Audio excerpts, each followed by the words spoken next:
Welcome to sports, everybody. Despite stepping down from his post as chairman of Special Olympics Bahamas, Basil Christie still plans to be involved with the organization moving forward.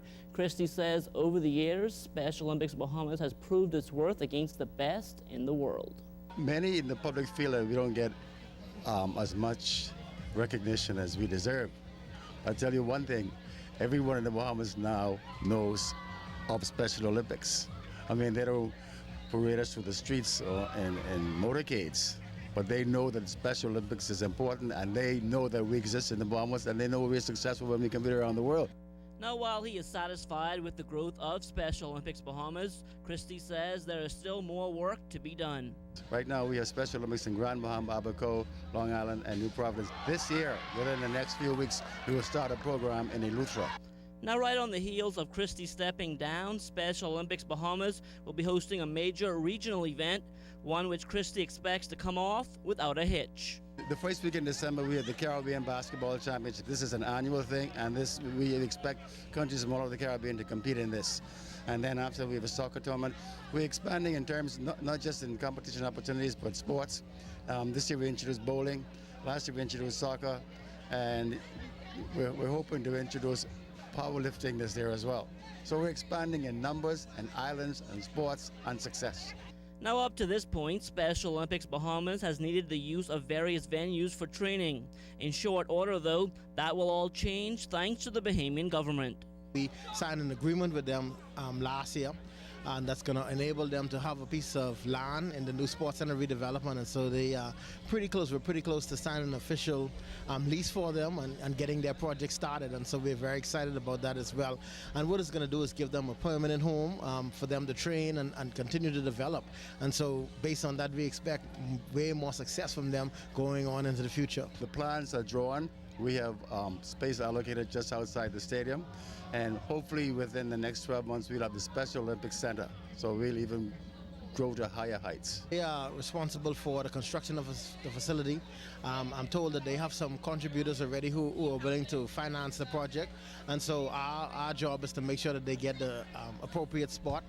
It's already being chosen. We're working with their architects now to finalize the details of the land so that the official lease could be executed and then they could start construction. Well, the Bahamas Youth Football League kicking off its season this past weekend at the Grand Bahama Sports Complex. Ricardo Lightbourne has the breakdown. The Warhawks, the defending champions, took on last year's runners-up, the West End Blue Marlins. The Warhawks playing aggressive ball, taking the pigskin up the gut into the end zone for the touchdown and the 8-6 lead. The Marlins in the huddle, the halftime strategy. Coach Robert Lewis not thrilled with the performance of his club. The Warhawks coach Dexter Avney also not thrilled with his ball club as well. Every kid goes to practice and they have their toolbox. Every day they work on one thing, and then hopefully when they come to the game, they have their toolbox full of tools and they can come to work. A lot of mental lapses, but we'll straighten it out in the second half. That's what we're doing now, working on our mistakes and fixing them.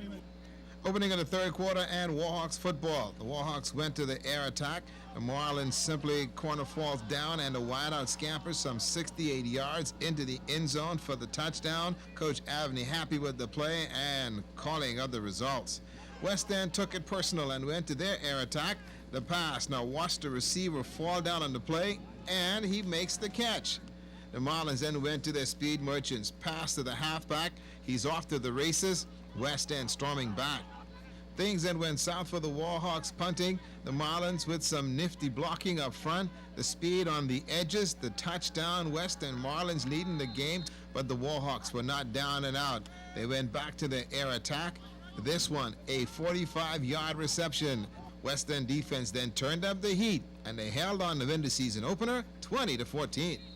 Well, back here in the capital, the revitalization of Bahamas Speed Week is just a week away now. The 5-day event kicks off next week, Wednesday, and Tourism Minister Vincent Vanderpool Wallace is just happy to be involved. We in the Ministry of Tourism focus on tourism as an economic development tool.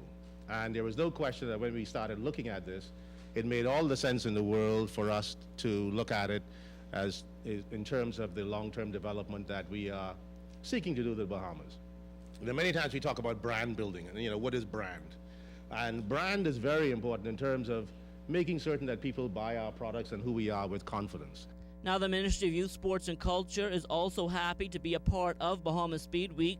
Sports Minister Charles Maynard spoke about why the event is so timely. The theme song for this event is Funky Nassau, and that particular song is now celebrating its 40th anniversary of its release.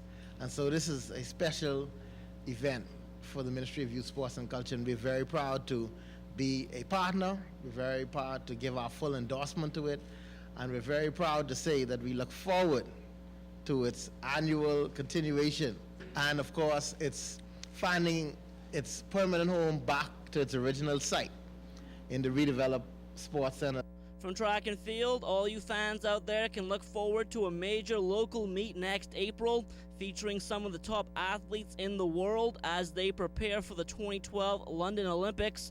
Bahamian 400-meter national record holder Chris Brown, the man behind making all of this happen. It's going to be exciting. It's going to be a nice venue. Got Felix Sanchez and 4x4 team from Dominican Republic. I've got Angelo Taylor from the U.S. So corporate Bahamas, and one or two citizens of the Bahamas. I'm looking forward to pulling it off and really making an exciting event. Well, the Bahamas Basketball Federation moving forward with its new slate of officers. A number of these individuals live on different islands throughout the archipelago, but that isn't expected to be a problem, according to President Charlie Softly Robbins. With the computer age and everybody have cell phones, and you can get to Nassau in almost every hour now. So that's no problem. It's like David Stern running the whole NBA in America. I mean, you got 52 states. We only have 21 islands. Brian Cliff, I'm trying to put him in charge in the middle of this so he can take care of Andros and Eleuthera. And then we look at S. Brown, he can take care down the south. So that covers that. So once we have a meeting, they should be bringing report as of what's going on down in the south.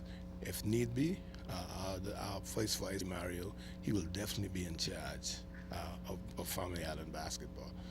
So I would really have very little to do. I will be the mediator. I will make appearance, and I would also, of course, you see, I love to deal with basketball because I love to put on my tennis and get out there. And I held basketball camps for about 35 years. So getting dirty and getting in the grinds of it, that's easy for me. I love the sport. And finally, in sports, the YMCA Youth Soccer League in full swing up north in Grand Bahama. For more on that, we swing it back over to Ricardo Lightbourne. The YMCA Soccer League was a busy spot on Saturday on the pitch. Mini-league play, a doozy for you. The Blue Jays defeated the Playtime Sports Tigers 5-2 in a well-played game. Manson Lowe and Robin Haven scored 2 goals, and Saja also with 1. In junior division play, the Squires Knights down the quality service 4-2. Lucio Baceto and Douglas Donato also with a hat trick, and Matthew Farquharson with the goal. As far as the early starters on Saturday, the Pee Wee guys have some fun. Well, it's about winning, losing. Not really. These guys just want to be out there. Soccer is a wonderful game at the YMCA. Whether it's Pee Wee, Mini, or junior soccer, hey, it's still kicking. And that will do it for sports.